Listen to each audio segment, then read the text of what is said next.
Well, because somebody with those looks, which are like so stunning, it's like, okay, that's like, there's a 10 and then there's like the 15 or whatever. Yeah, exactly. Yeah, every once in a while, I think we might have talked about this on the show before, but every once in a while, you're around somebody who's transcendently gorgeous like that. Yeah.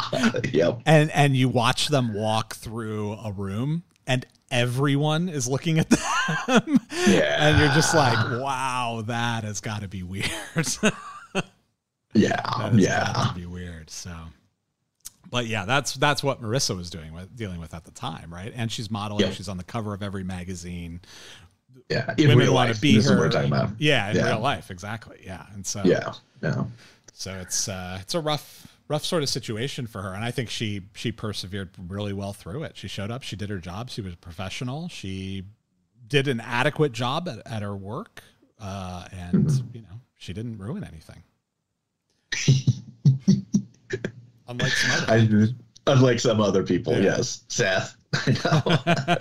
He does his share of ruining. Well, we've got another word that we can try and bring back too if you want. Let's talk about Luke's gay dad for a minute. So one of my theses for the show was that Ryan Atwood is Newport's Forrest Gump. And that's right. Okay. I say that because he's sort of around all of the meaningful events that happen in Newport as they happen. Like he's there when Marissa gets dropped off, passed out drunk on her doorstep, and he rescues her. He's there making out with Caleb's girlfriend, which causes Marissa to go bang Luke. We'll talk about that in a minute too, because I have something I want to ask about that, because I think it's absolutely hilarious what happens in that scene.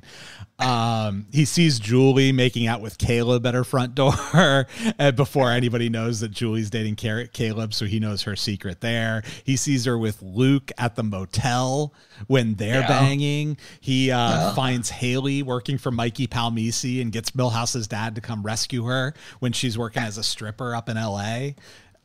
But I mean, basically, he's Newport's Forrest Gump. He's around. He knows all the secrets and is around all the stuff that happens. And one of the things that happens is he and Luke, who are not friends, get put together for a group project, and they're working on this group project. And they go to Luke's dad's car dealership, and they see him there making out with his business partner, because it turns out he's been gay for a long time. And my only note on this that I really wanted to talk about was, Luke's dad shows up later in the episode. Well, there's actually there are a few things I wanted to talk about, but this is the one thing that I really wanted to hit on. Luke's dad shows up later in the episode and like has a conversation with his son, and it's good. It's a good sort of recovery conversation that he has with his son.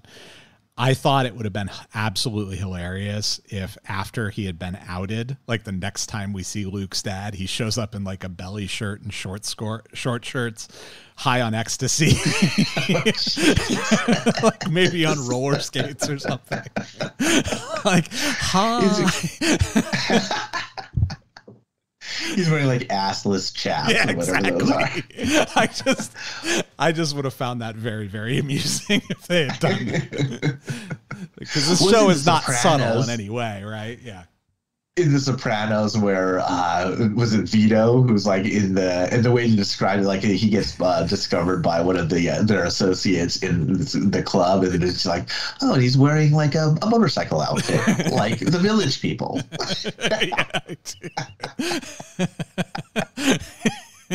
I remember how scandalized Paulie is when they sit Finn down and interview him about it, and he's like, right. So wait. He was given, he wasn't receiving.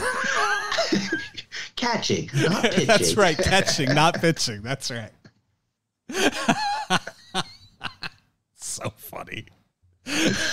But I thought that would have been great, because it's a guy who's been closeted for the last 20 years or whatever, and now that he's out, he's going to be authentic to himself. He's going to be true to himself. He's going to be fabulous. Exactly.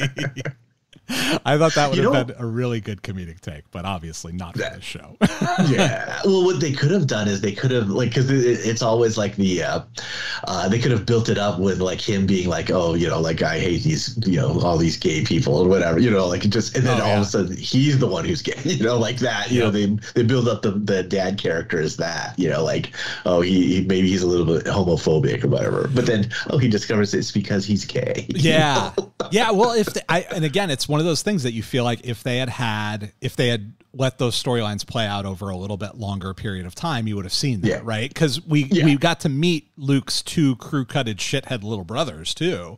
That's right. And that would have been kind of an interesting thing. You know, he's indoctrinating all of his kids about how, you know, homosexuality is awful and all that stuff. And then it turns out that he's gay too. Yeah. Yeah. Because that's the way it should be developed, right? That's at least, you know, like it's usually they're outed that way because you hate the gays a little bit too much, right? Exactly. You know? It's a little suspicious how focused you are. Exactly. It's kind of there's a lot of that energy going around in society right now. It's true. What is that saying? For every finger pointed at you, you have three pointed at yourself or whatever. Yep. Yeah. So, okay. So that's Luke's dad. Oh, what I wanted to talk about there is Seth, and another like bad look for him, reveling and making gay jokes at the dinner table about Luke's dad. Oh, I know. It felt very uncomfortable. And then Luke calling him a fag on television in 2004 also. It's just crazy. It like a very 2004 sort of thing, right? Would never ever make it to TV today. Yeah. Not network TV, at least. Not network TV, yeah. But HBO, if it was on HBO, yeah, it'd be all day. If it was on HBO, it would be, but it would have been treated differently, right? Here, it was just kind of said, and nobody reacted to it. It just kind of happened, and it was fine. And I'm like, what was it really like that in 2004? I think it might have been. It might have been. I think you're right. Yeah. I think you're right. I think it was actually kind of like that. So that's terrible. There's a moment in the book where Rachel Bilson is talking about how they got mobbed at TRL. So I was like, well, this seems yes, exactly. Yes. I'm like, this is about as 2004 sentence as I've ever heard. Adam Brody and Rachel Bilson got mobbed by teenage girls at TRL with Carson Daly, and were rescued by the Olsen twins, pulling them into their car and driving them away. Like, no more 2004 sentences ever been created. That's crazy, right?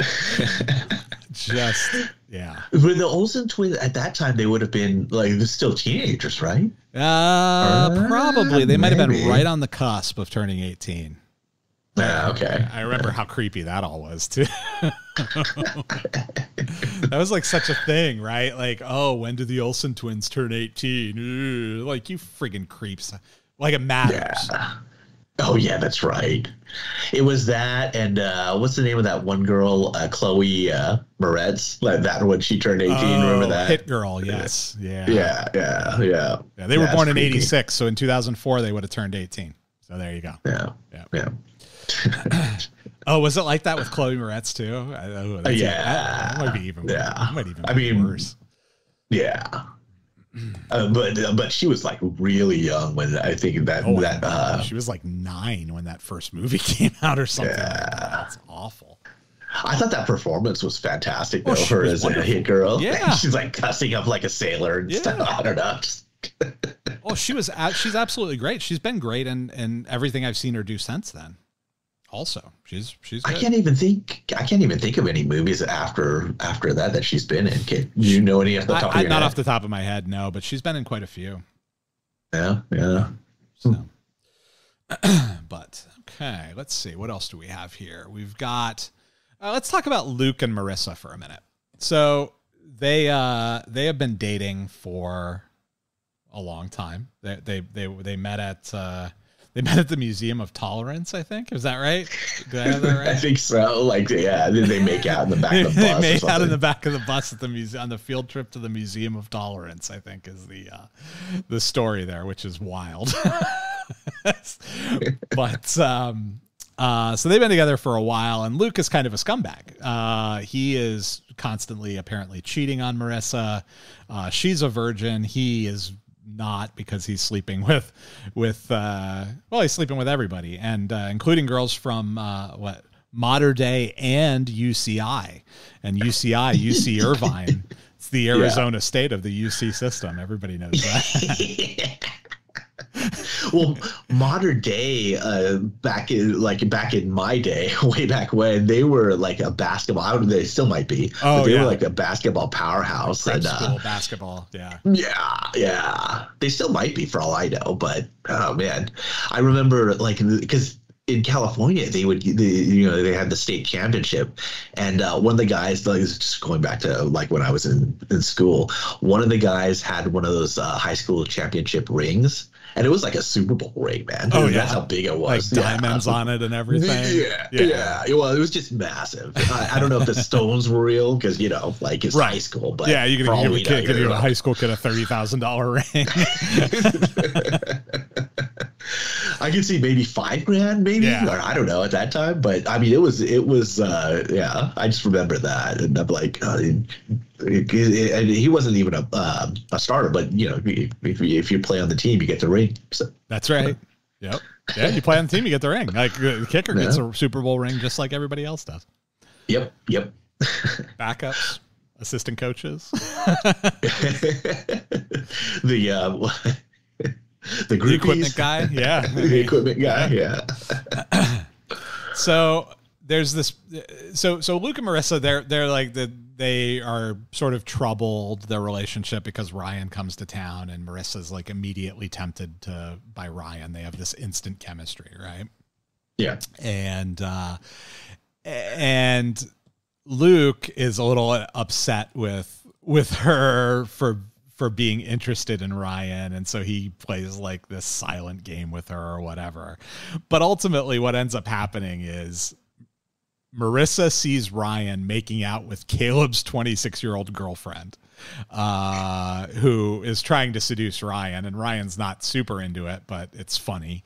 And she sees him making out with her on his bed, and she immediately decides, okay, well, that's all I needed to see. Now I'm going to go bang Luke. And Luke, hits the freaking lottery. Marissa has agreed to fuck him. But it's so funny because they're making out. There's this bra and panty scene for Marissa, which, by the way, more objectification of a teenage girl. But the moment where she's like, okay, we're going to do it, and he's like, oh, yeah, really? And she's like, yeah. And he's like, okay, do you want me to get a condom? I'm just like, the absolute balls on that kid to be like, oh, yeah, she's agreed to bang me. Maybe she'll double down and let me go bareback. Raw dogger. Just absolutely wonderful. I laughed so hard when I saw that scene, and it's just like the absolute temerity, the balls to ask that question when you're in that situation. You finally convinced your longtime girlfriend to bang you, and you're like, oh, so you want to use a condom or what? Just... It would have been good if he did add that and what. Yeah, I know. Well, he just kind of left it there. He's like, do you want me to get a condom? Yeah. He's just like giving her the puppy dog eyes while he does it, It's like, and kids, just remember, condoms are only like 24% effective, so they're probably not worth it in the first place. Remember in Friends where Ross is like, they should put it on the box, and I think Rachel's like, they do put it on the box. Like the condoms are